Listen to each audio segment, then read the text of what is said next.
You're listening to the Business Communicators. And now your hosts, Austin Stetton and Thomas Bain. Welcome to the Business Communicators After Dark.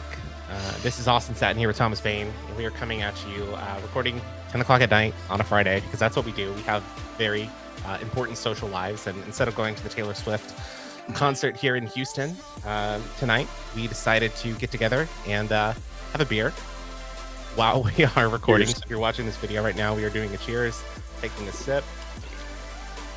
Tastes great. And yeah, so it's been a crazy busy week, I think, for both of us. And we knew that we wanted to record today. It just didn't work out until 10 o'clock at night. So here we are, we're recording the number one communications and marketing podcast in the world. That's a verifiable fact. But Thomas, I know a few weeks ago I said that I gave up on TikTok. And I was actually like, all right, I can live life without TikTok. You know, I still have my privacy concerns, everything like that. I tried Instagram Reels and I was seeing stuff on there and I'm like, oh man, I saw this like 2-3 months ago on TikTok. And finally was like, okay, maybe I'll just download it again and see. So I posted something today, ran an errand this afternoon, and on 610, traffic is always bad, right? Traffic is always bad, but it was early enough in the afternoon where rush hour traffic shouldn't have been heavy, and the freeway was backed up like 7 miles. And it's because Taylor Swift is in town. People are paying thousands of dollars to go to her show, waiting hours in line in the merch line. I did hear that. To get stuff that they can buy online. I don't get it. What's the hype? What is the hype around Taylor Swift? Am I just missing something? They did change the name of the stadium for like Taylor's the version. weekend. Yeah, I Yes. saw that. Did NRG approve that? I have no idea. The county does. You know, and it's one of those things. I was talking about it today that I think Taylor Swift has become one of those artists who does definitely transcend. You know, like think of the Rolling Stones, Garth Brooks, those kind of people.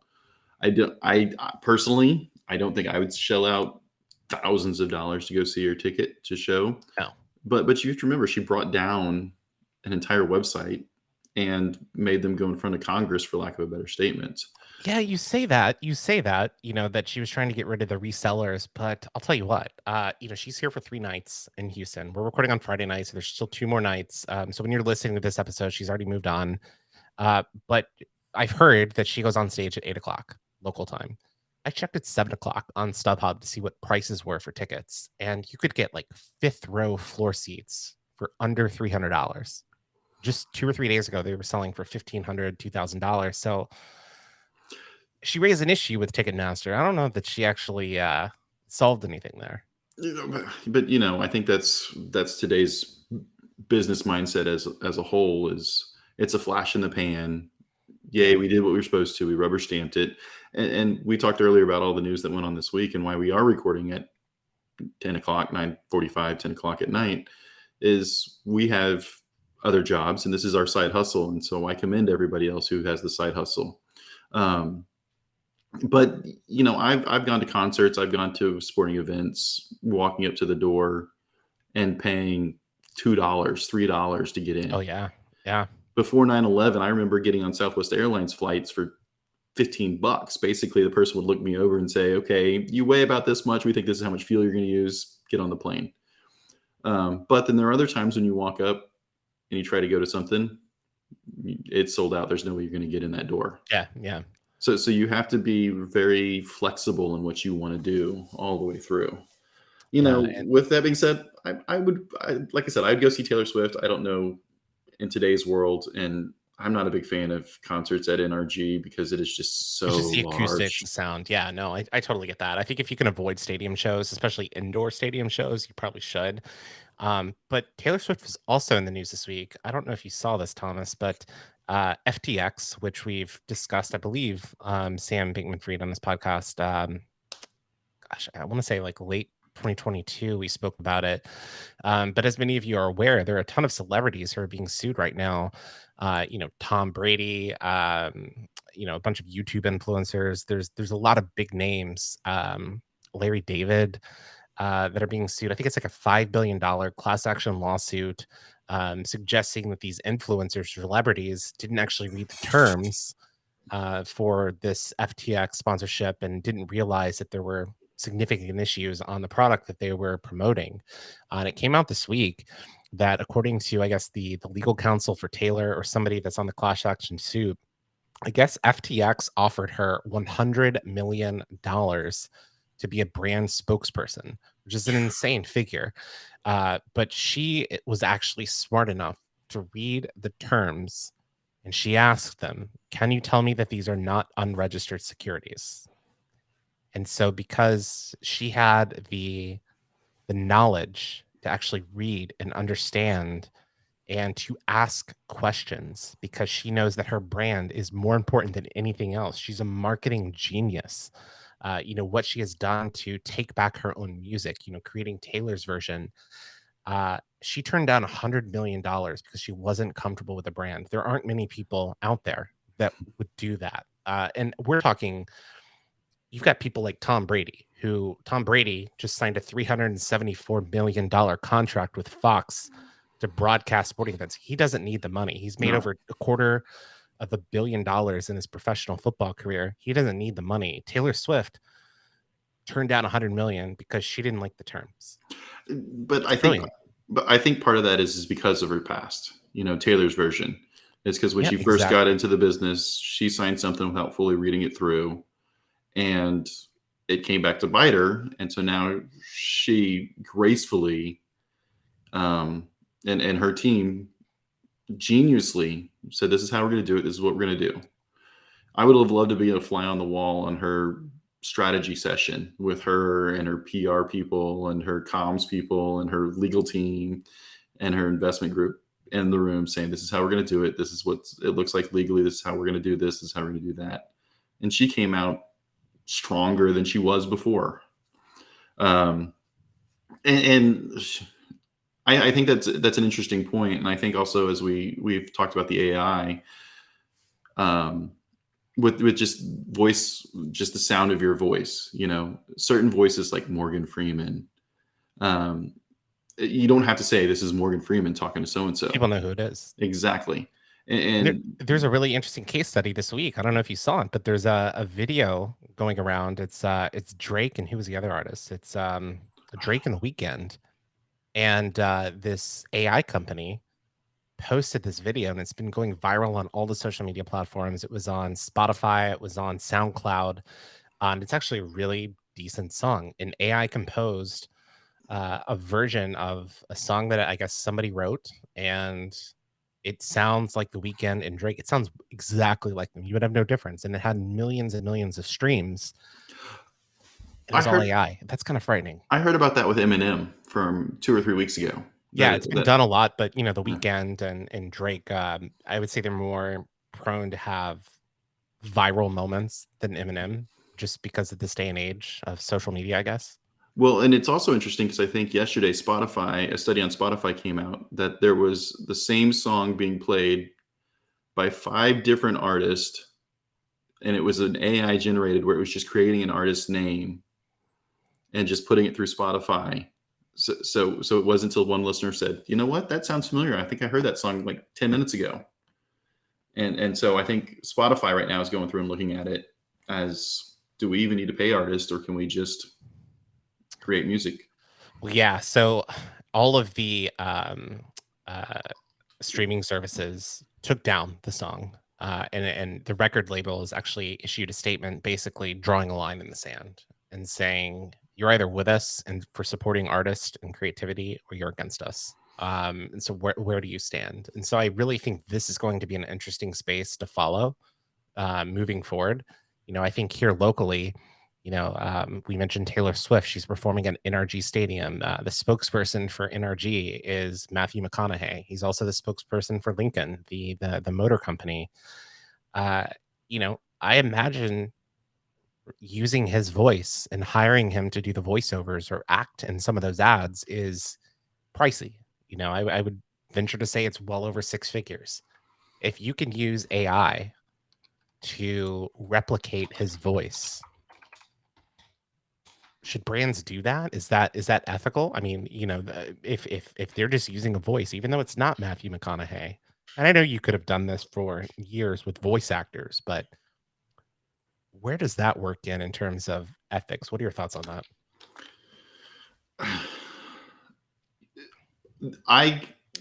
A long time ago, I went and did a singer-songwriter cruise. So the Texas music scene is pretty strong here in Texas, Especially Central Texas. Yeah. and so I'm on this boat for 7 days, where there's break-off sessions about getting your music into movies and getting your music into TV shows, and then the whole streaming services and how they get paid. And so while a lot of these people are not the ones who are on stage that are singing it, Taylor Swift, it is the guys behind the scenes, the guys and girls behind the scenes writing the songs. Coyote Ugly, think of that. And the creative services, I think there are people who, especially in our profession, business communications, who seem to be good at all of them, but they're not necessarily great at any certain discipline. I see it in digital marketing. I see it in traditional marketing. I see it in business communications.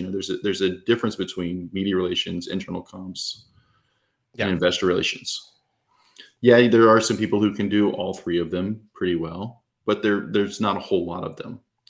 And so these creative types, because I put music as a creative type, there's a whole team of them behind, from producers to singers to recording. The bands that you see traveling in stadiums aren't necessarily the ones who are on the album. Yeah. And so ethically, I think that we need to, as communicators, give them at least a little respect. Yeah, I get that sometimes there's sweetheart deals going behind the scenes. And I think Ryan Reynolds is another guy that we talk about. Very distinctive voice, has a lot of things, hands in a lot of different things, and he's earned that ability to lend his voice to act and to direct advertising. So with Matthew McConaughey, I don't think you should. I think you should actually give him the option and go from there. And I think the voiceovers from the time being, I think that they did make comments to say, this was a voice actor somewhere in it. Could you trademark your voice? Is that something we're going to see moving forward with these artists? I think so. That would be interesting. If you're a lawyer listening to this, send us a message. Yes, if you're a copyright lawyer, please. Yeah. Austin at thebusinesscommunicators.com, Thomas at thebusinesscommunicators.com. Drop a note on LinkedIn. We'll reach out to you, because trademarking your name, and it's got to be image and likeness. Yeah. It's the audio version of image and likeness. Yeah. Could be interesting. But Thomas, something, I don't know. This is kind of nice. We, doing this podcast after hours, having a drink, not necessarily having a flow of where we're going. We talked about what topics we want to discuss, so we might bounce around on this episode today. And of course, we had asked Kim and Hattie if they wanted to join, but they were unable to at this hour. Kim wishes she could join, and it would have been fun. We'll try to maybe do this again. But I think another big story, Thomas, that took place this week was Fox News and Dominion. And I know that was something that you were following pretty closely, and you had actually flagged it to us in the group thread, kind of saying, hey, the trial is taking place this week. I'm going to be following this very, very closely. So can you kind of give us an overview? I imagine most of our listeners are familiar with it, but just give us that high level overview of, in case you missed it, here's where we are right now. So it stems off of libel and slander, basically, which are extremely difficult civil charges, where fines are about all that you get from it. There's no jail time or anything like that unless they violate judge orders. But during the 2020 election, Fox News was running the story about Dominion and its accuracy of counting the ballots and everything like that. And of course, when a national news, especially a political person, comes out saying, hey, those systems don't work, they're broken, you're going to lose market share, you're going to lose sales, you're going to lose profits. And so for a lot of these things, you have to prove that there was malicious intent, that it was false, and that it caused financial harm. I was shocked that a settlement was coming out. So they were asking for $1.6 billion Yeah. from Fox Corp, for lack of a better statement. And during Discovery, it was coming out that their on-air personalities, their reporters are saying, this has no merit. This has no basis. This is false. We know this is. And they were being told, you need to talk about the story on it. Because it's coming from the president, the sitting president at the time. And as a free speech country, and we've talked propaganda on this show too, that you see it, you hear it, you believe it. And if they know it's false, or they believe it's false, and they're still running with it and it's causing financial harm, then I come from the school of thought that they are liable. Now, don't get me wrong. If they want to put up the flag that says, I'm the National Enquirer and that aliens landed on the moon, then become a satirical magazine, The Onion, Enquirer, those kind of things. Right. But Fox is a nationally known news. So the most popular cable network for news. And they were supposed to go to trial on Monday. It was pushed back to Tuesday. Jury was selected. They were literally supposed to be starting their opening statements, and they settled for just under $800 million. That's a lot. And we're going to give you a little bit of insight in why that matters. So in terms of cash on hand, it's been reported that Fox Corp has about $4 billion cash on hand. Axios, actually Dan Primick, he's the author of the Pro Rata podcast. He wrote that Staple Street Capital bought Dominion Voting Systems in 2018 with a $38 million equity check and an $80 million enterprise value. It's got to be the best private equity deal ever, turning that into $750 million. It's wild. And I think the settlement kind of says it all, that Fox knew they had no shot at winning. And I think the settlement terms dictated that Fox didn't have their news personalities did not have to make on-air apologies. And that was a sticking point for a lot of people. But it is kind of frightening to me how misinformation can spread so widely. And I remember that time and seeing people who were watching the news, reading the message boards, following on Twitter, and sharing a lot of this misinformation. And I think that's one of the things that's concerning in this, social media age, is so many people just read headlines. They don't actually read the full story to get the understanding, or they only read their favorite publication and not anything else. And I think that's a little bit dangerous. I've got a good friend, Andrew, and I remember in 2017, 2018, he would text me because I like politics, right? Like politics, political science, international relations major. And he would ask me questions like, hey, is this true? What do you know about this? And I would say, well, somewhat. And then I told him, like, all right, what you should do is read as much as you can. Read as many news sites, trusted news sites, not ones that are intentionally biased, as you can, to get a better perspective on what the actual story is. And for me, I tell this to everyone. I'd recommend subscriptions to, like the New York Times, the Wall Street Journal, Financial Times, The Economist, your local paper. For us, that's the Houston Chronicle. I think it's important to be well-read, to have a diverse set of journalists that you follow. And then from there, you kind of understand, all right, maybe this stuff that I'm hearing on Fox that's masqueraded as news, which it's not, it's columnists, it's entertainers that are posing as reporters sharing this misinformation. And I think it was a costly lesson for Fox. Well, and it's still going on. So Dominion is also going after some of the lawyers and other things like that next. Smartmatic was next up on the lawsuit, following very similar terms as the Dominion, but it's a bigger lawsuit at the end of the day. And I think reality comes into is that if Fox would have lost the lawsuit, not settled out, the other lawsuit would have had a greater chance from there.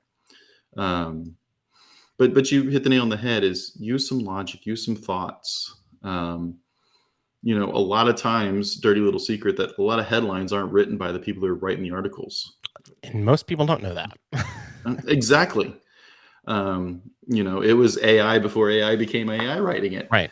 How many spaces, what can you convey, and things like that. I think the real challenge comes into play, and I learned this in grad school was when you're doing a peer review paper, that a lot of people are quoting the peer reviewed and not the actual paper. And so how many times does a telephone game have to go through that all of a sudden what was intended in the original study is not what is being reported on anymore? Yeah. And to me, back to the news thing, now with a lot of local newspapers dying, independent journalism dying, seeing a lot of consolidation with these news outlets, and some of them, are telling the news as it is. Others do have a slant. They do have an agenda. They do have bias. Sinclair, they have hundreds of news stations throughout the country that they control. And some of you might have seen this clip on HBO a few years ago from John Oliver, but I'm going to go ahead and play it here. So be sure to watch or listen right now. Hi, I'm Fox San Antonio's Jessica Headley. And I'm Ryan Wolf. Our greatest responsibility is to serve our Treasure Valley communities, the El Paso, Las Cruces communities, Eastern Iowa communities, Mid-Michigan communities.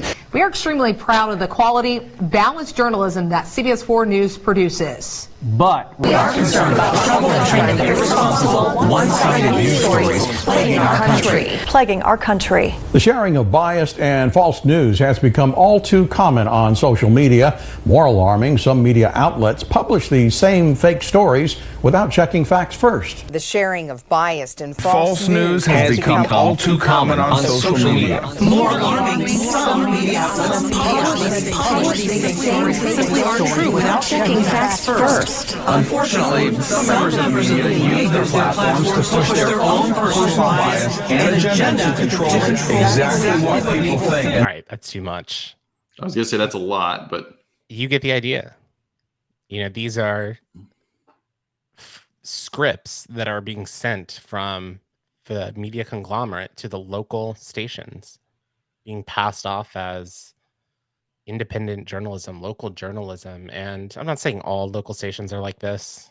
Some of them have more editorial control than others, but it's kind of alarming, especially when you see clips like that. And then, the misinformation that was put out there by Fox and Dominion. It's disturbing. Well, and I think the other challenge, I think you tipped on something else, and we talk social and not even social, Google, that Google's algorithms are designed to help you click on the paid ad, to click on the first page. And so if you're reading all articles about topic X, over time, Google's only going to show you articles on topic X. Yeah. And you become an echo chamber. We've talked about this before, that your Google search and my Google search for the exact same topic can yield two different results. Let's try that right now. Okay, I'm game. What's a random topic? Something. Be a random topic generator. Let's do that. I'm gonna do a random topic generator. Okay, I was gonna say something a little relevant just to see which news articles come up top. I've got my Google. I'm gonna go through Chrome just so everybody knows. All right. I'm going to let's see. All right, random topic generator. It came up with this question. What is the first thing you do when you wake up? What is the first thing you do when you wake up? So I'm going to go to Google. You're going to type that in. I'm going to type that in. Put the question mark in the back, or don't put the question mark in the back of it. Yeah.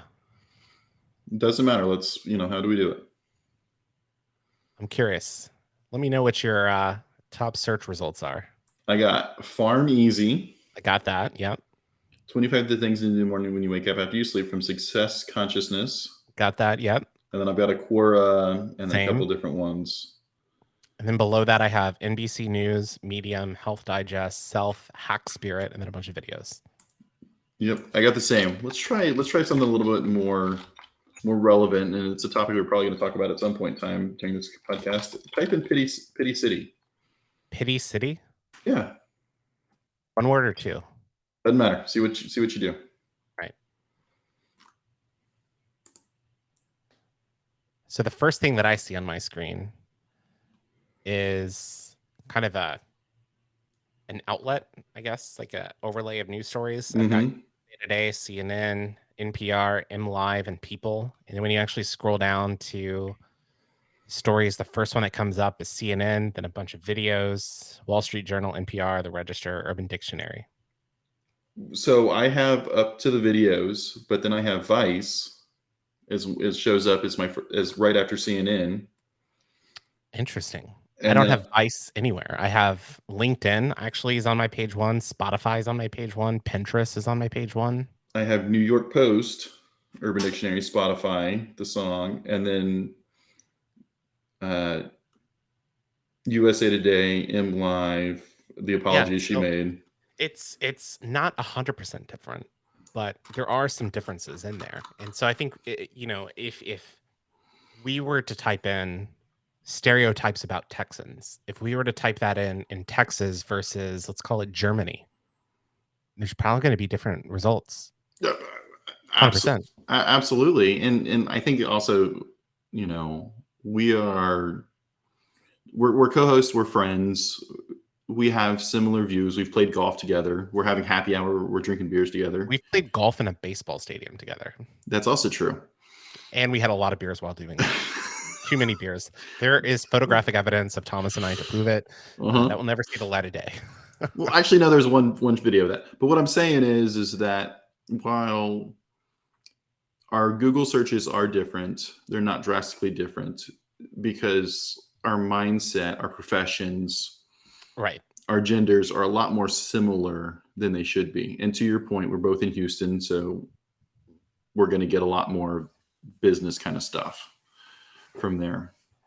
Yeah, it's really interesting. I'm curious how AI is going to play into this in a few years. I imagine it's going to be even more personalized for individuals. The more devices they use, the more that we rely on devices that are connected, the more and more targeted. It's just like that scene from Minority Report. We're see that. And is it good? Is it bad? I don't know. Find out. I think it's still due to be determined as well. I think some of the dangers. 60 Minutes did an episode about AI recently, and they were talking about Google's Bard, which I need to go in and play with. I've only barely scratched the surface on that, and how they asked it to write an article on something, and it said, to read more about this article, go to these 5 books. And right before they went to publish it, they went to find those books, and those books weren't real. I saw that. And there was one where it made up like a Pew Research study. Yeah. And I saw that. That was wild. I don't think AI is all the way there yet. I think it's very interesting. I think Elon is somebody that's actually terrified of artificial intelligence and what it's capable of doing, because right now it's just scratching the surface. Like, if what we're seeing right now with AI is very, very impressive, it has a lot of flaws. It's still a new technology. Can you imagine in 10 years what it's going to be like? And I just want to clear the air. It's never going to be perfect. Humans aren't perfect. No. Well, I mean, AI is created by an imperfect species. And that last mile is going to be the hardest to get. So to get from 0 to where we are now, we're getting there fast. The next 25% is going to be a little bit slower. The next 5% is going to be a little bit slower. And by the time we get to about 90% good, it's going to be decades before it makes any real improvements, or it'll block out the sun and, start harvesting humans.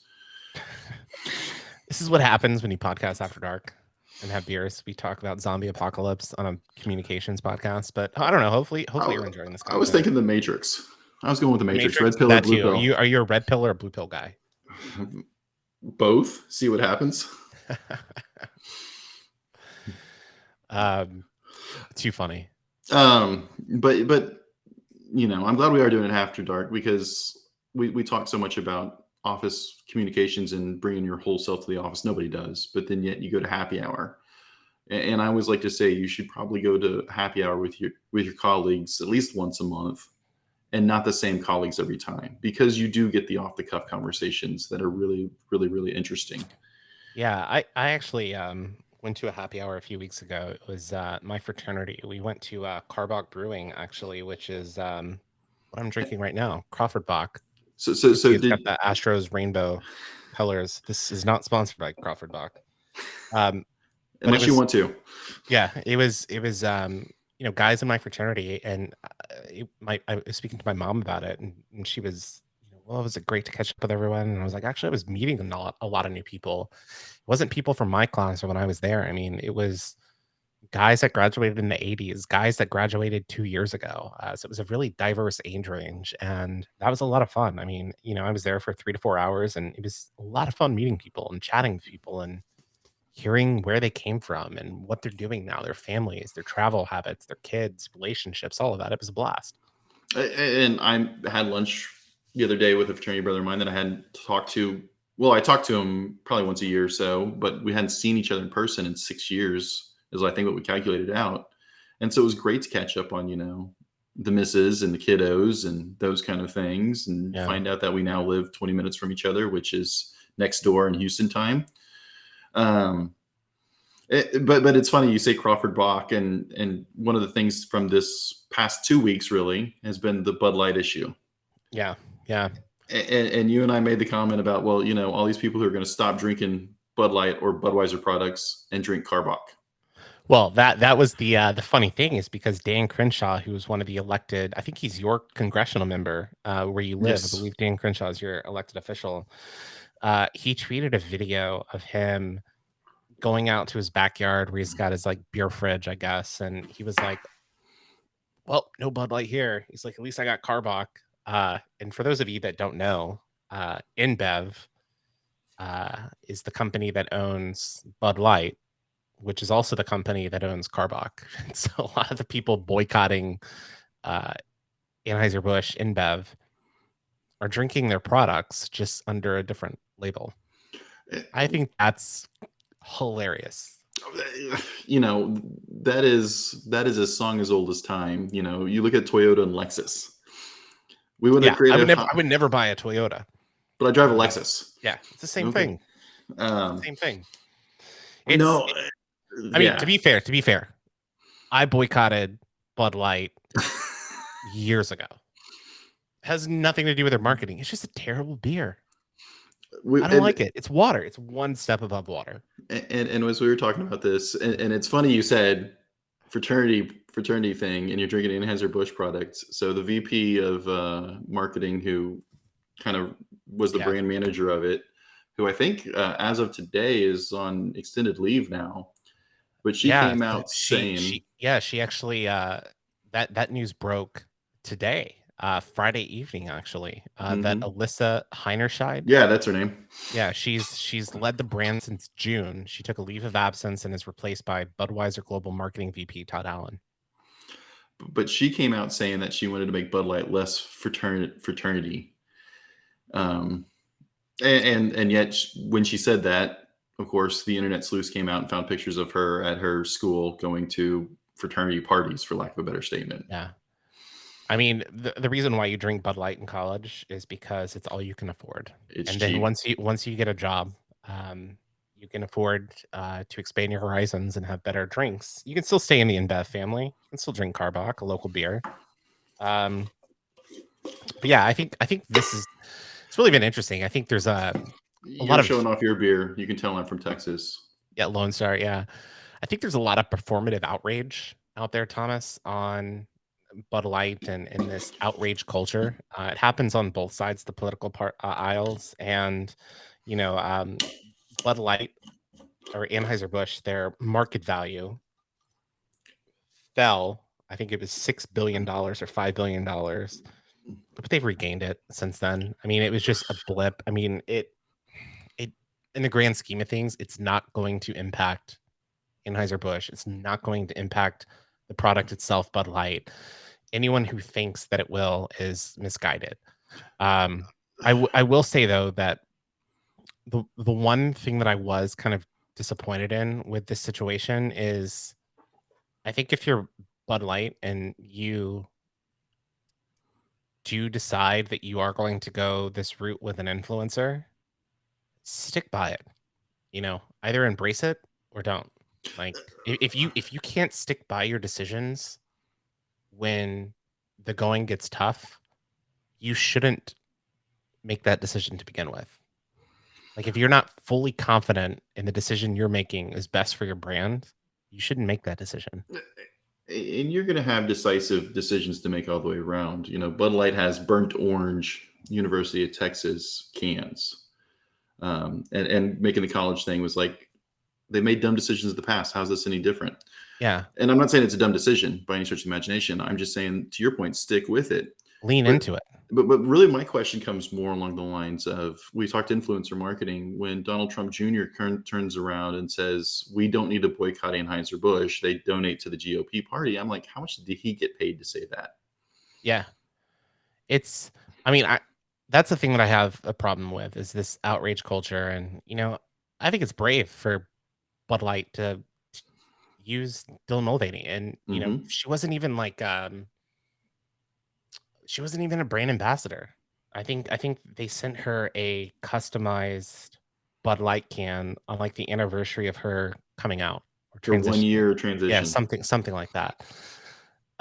It's not like they were launching a major ad campaign. I mean, like, what's the harm in it? Like, Well, but I think she was always an influencer and getting paid by Bud Light. But I think it was her who made the story. Yeah, I don't know all the details behind it.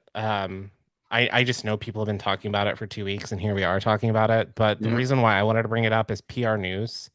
They had posted a poll on Twitter, and they were like, go over to LinkedIn to view our poll. And I was like, all right, well, I'll go check it out. And so they posted something. And I don't remember what the exact language was because they edited it, but I commented, and here's what I wrote. I put, the PR News claim that Bud Light, quote, came forward with remarks were blatantly false. I guess what they said is that Bud Light they said that their campaign was a mistake and made by a lower level employee. That was something that PR News had actually put out there. And I did just a quick Google search to verify that, because I was like, I've been, seeing this stuff on Twitter. I don't know that I've seen that statement. And it turns out that the Daily Wire, which, if you're familiar with the Daily Wire, it's a right-leaning publication owned by Ben Shapiro, very controversial. Those exact terms that PR News quoted, suggesting that they came from Anheuser-Busch and Bud Light, were actually from anonymous sources cited in the Daily Wire story. And I think that's problematic when you have a PR news publication posting that on LinkedIn. I mean, it didn't get a bunch of traction. I'm looking at it right now. There were 17 comments, 242 votes total. But it's again, we go back to the Dominion thing. This is at a smaller scale, but it's misinformation. I mean, you got to do your due diligence. But yeah, I mean, the only takeaway that I have is I feel bad for Alissa, who, has stepped down from the role. I would imagine she's probably not going to return to Anheuser-Busch. There's probably going to be a slow exit. It was probably mutually agreed upon.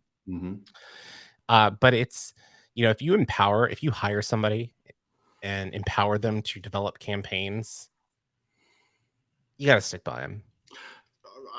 I agree. We work in a profession where things don't happen overnight. Brand reputation takes decades to get to.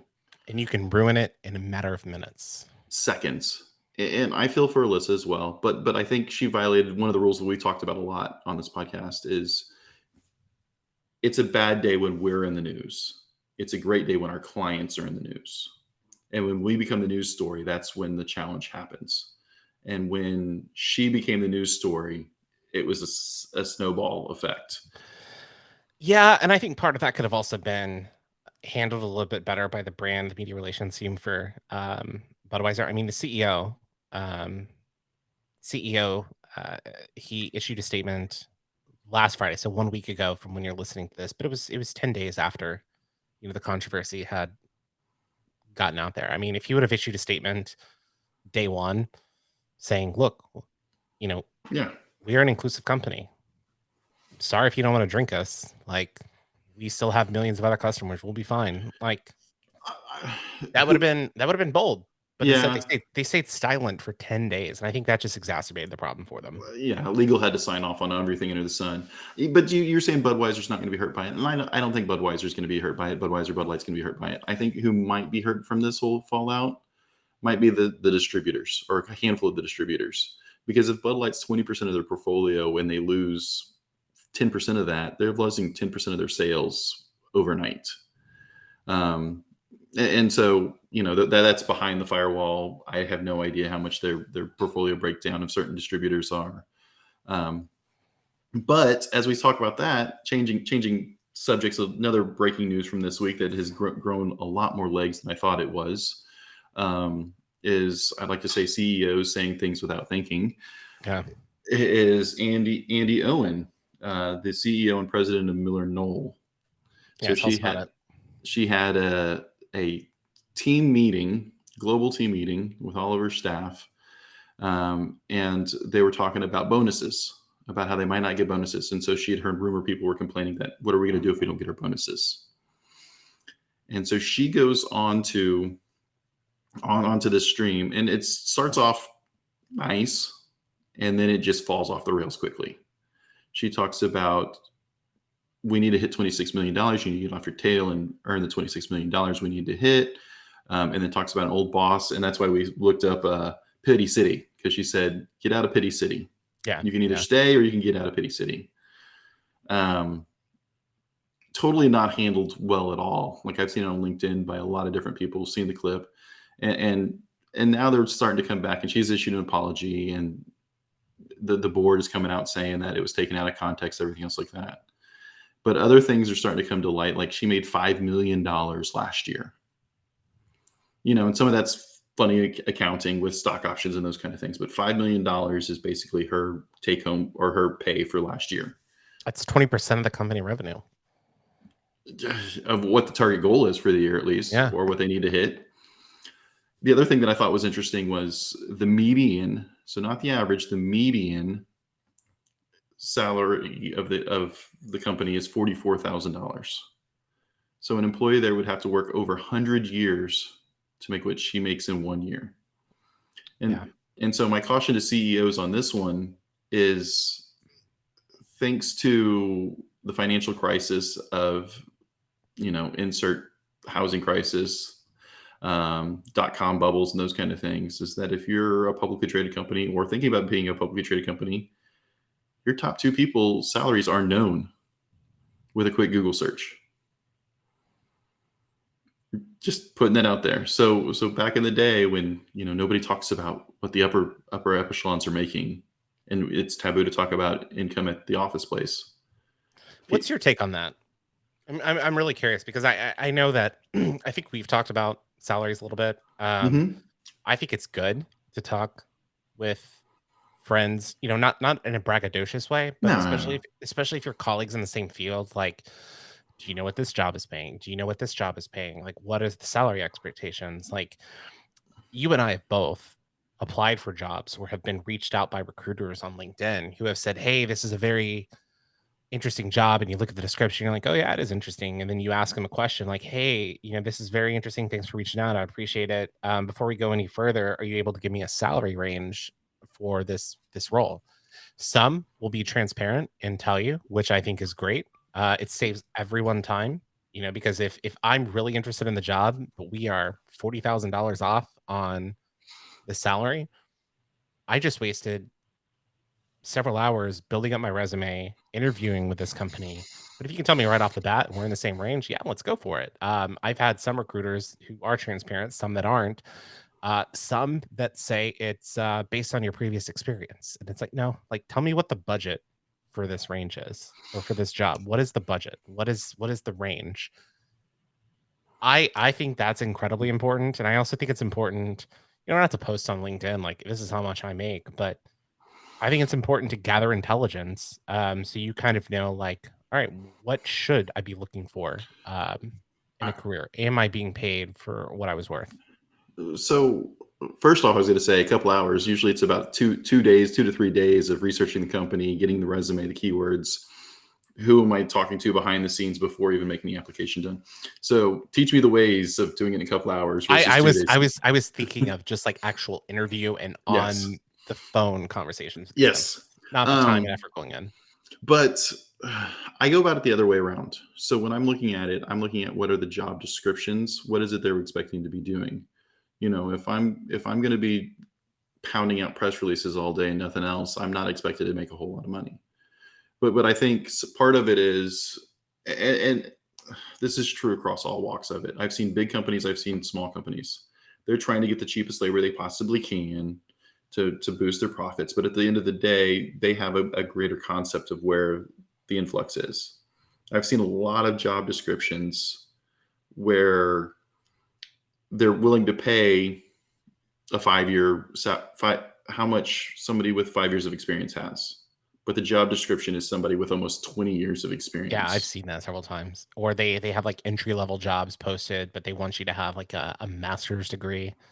There's a lot of issues, I think, with job postings. And honestly, we are starting to see people that are completely overqualified for jobs take jobs that they know they're overqualified for. And it's because they need jobs, they need work. And then I think there's biases in place of maybe people that are near retirement. And my dad is an example of this, you know.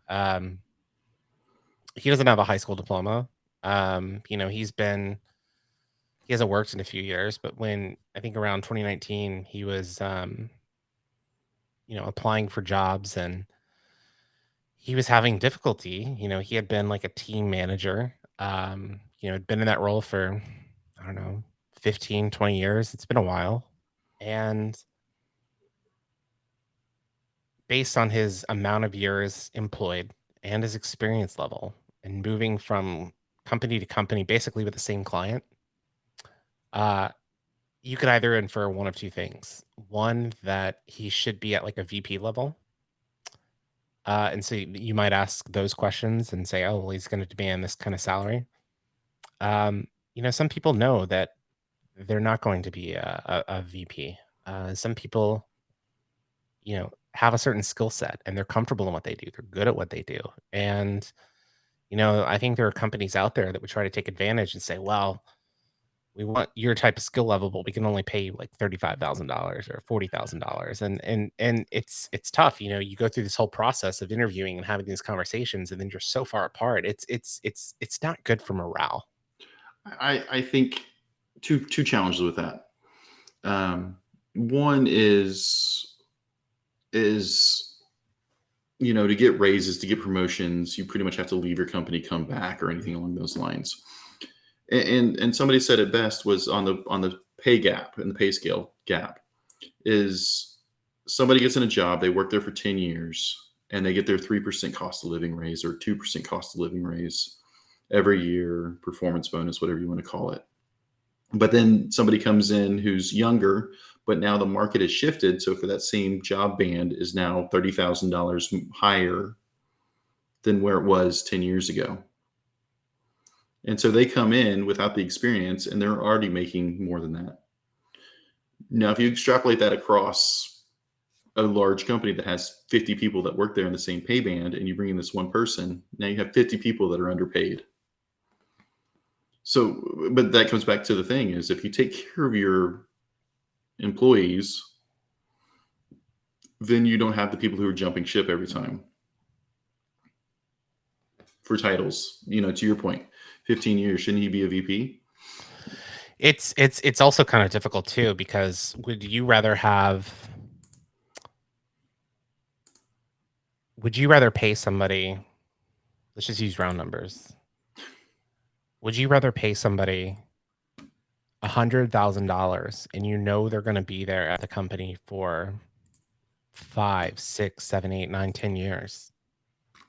Would you rather pay somebody $60,000 that it's going to be there for 18 months and then you have to hire somebody again, you have to retrain them, hire somebody again, retrain them, and then it's cyclical and you're ending up spending more money on those cheap hires rather than somebody that's going to be there for the long haul? And not every case is perfect, not every fit's perfect, but I'm just using this as kind of an example.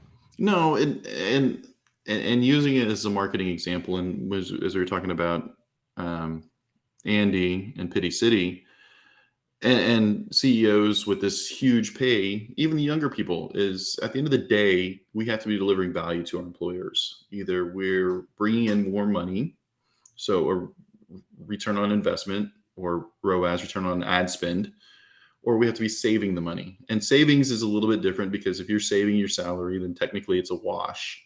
Whereas if you're bringing in the money, you should be bringing in 4x, 5x your salary, just to maintain that three ROI, because 3 ROI seems to be the magic number across advertising. How much we spent $100,000? How much did we get? $300,000, $400,000 after you take out the $100K your initial investment. Yeah, and the fact that we work in a creative field.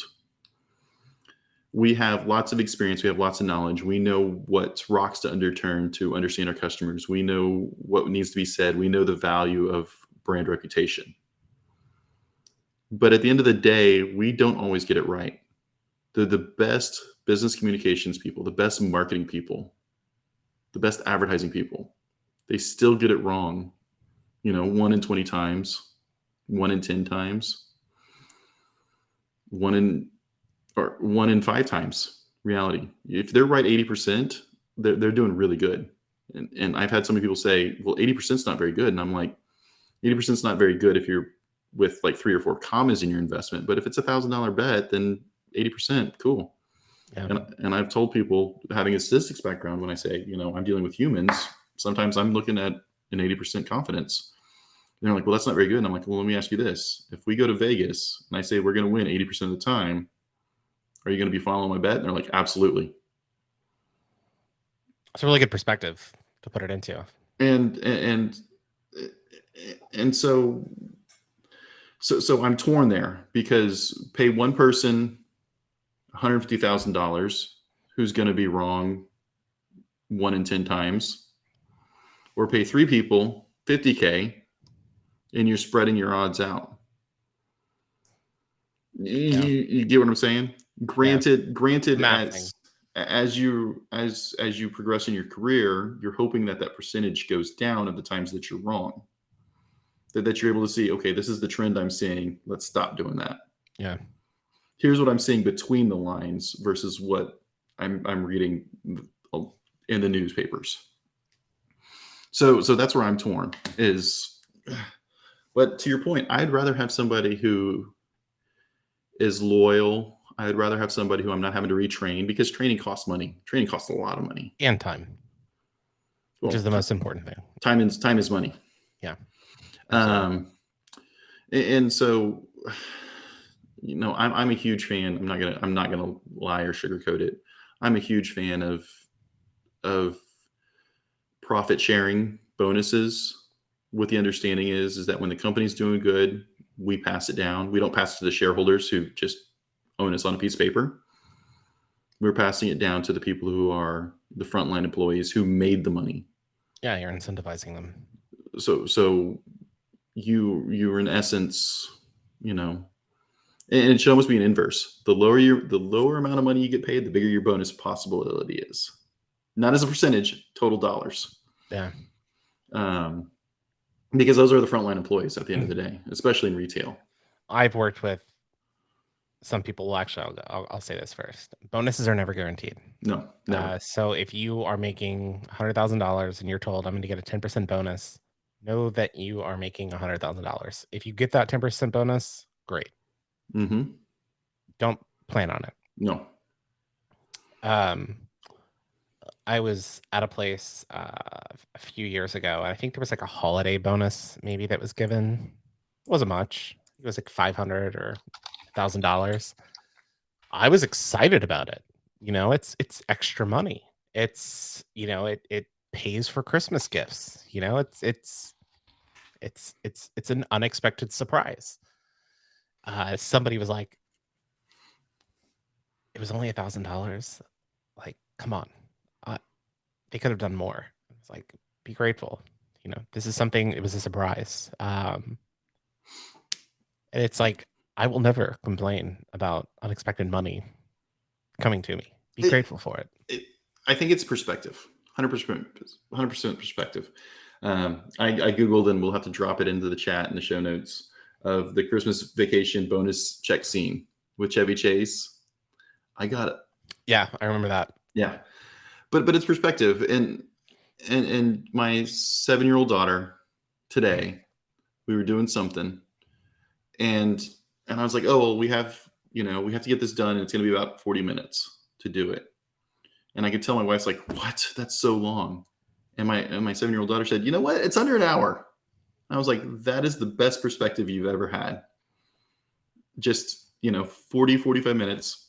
It's close to an hour, but it's not an hour. And she was just so happy that it was not an hour. And it's little things. Yeah. And so, stay positive. And I think that's something that the world needs. Oh, 100%. I know I need it at times, especially nowadays. It's just positivity. Just the world's going to be okay. Take the time to have a beer and have good conversation. And I mean, speaking of an hour, we are coming up on an hour, so we should probably wrap this up soon. But and then I got to watch Netflix after this because it's 11 o'clock at night, Thomas. It is, and I've got to be up at 7 a.m. to go coach soccer at 7:30. Well, I will say this is my takeaway. First off, it was a good conversation. I love how we covered a variety of topics. We've talked a little bit about streaming and what shows we're watching. I'm going to throw out two recommendations for our listeners. The first one is on Amazon Prime or Freevee. If you haven't watched it yet, Jury Duty. All episodes are now out. If you're not familiar with it, it is it's a coverage of a jury. There are 11 jurors or 12 jurors. 11 are paid actors, and 1 is a real person. And it is just so brilliantly written. Every single person is an actor except for one guy. It's the reason why they can do it is in California, you can actually volunteer for jury duty, which I had no idea. But it's a really fascinating mockumentary, if you will. Just watch it. Highly recommend it. The other one is Beef. If you have not seen Beef, it's on Netflix. It's like 10 episodes. It's pretty good. I'm not going to go much more into detail, but check it out. Those are my recommendations, Jury Duty and Beef. I think I'm going to watch The Diplomat after we wrap up this podcast. But Thomas, what are you watching this weekend? It's one of those things that I haven't really had much time to really sit down and watch. I caught up 60 Minutes from Sunday last night, actually. That's why it was fresh in my mind. No, I'm currently looking for a good background kind of thing. My sleep patterns have been a little bit off lately, and so Same. I've been trying not to get re-addicted to TikTok. It's for the best. For lack of a better statement. And by the way, it's by design that you delete it and then you come back. I know. I shouldn't have done that. Hey. I got 10,000 views on the videos I posted today. Take it. Luck. I just knew that Taylor Swift and Houston would be trending, so I jumped on the trend. Hey, again, that's why you pay the experts instead of getting a bunch of junior people. Yep. To post it all out. Exactly. I outsmarted the algorithm. But Thomas, we are coming up on an hour. It's Friday night, almost midnight, almost into Saturday. You're listening to this on Monday or Tuesday or whenever you're listening to this, but we hope you enjoyed it. We're going to be having some interviews coming up soon. I think we'll have both Kim and Hattie back on next week's episode of the podcast, but we hope you enjoyed this episode of the Business Communicators. Again, just follow all of our work, businesscommunicators.com. On behalf of my co-host this week, Thomas Bain, my name's Austin Staton. See you soon. Take care, everyone.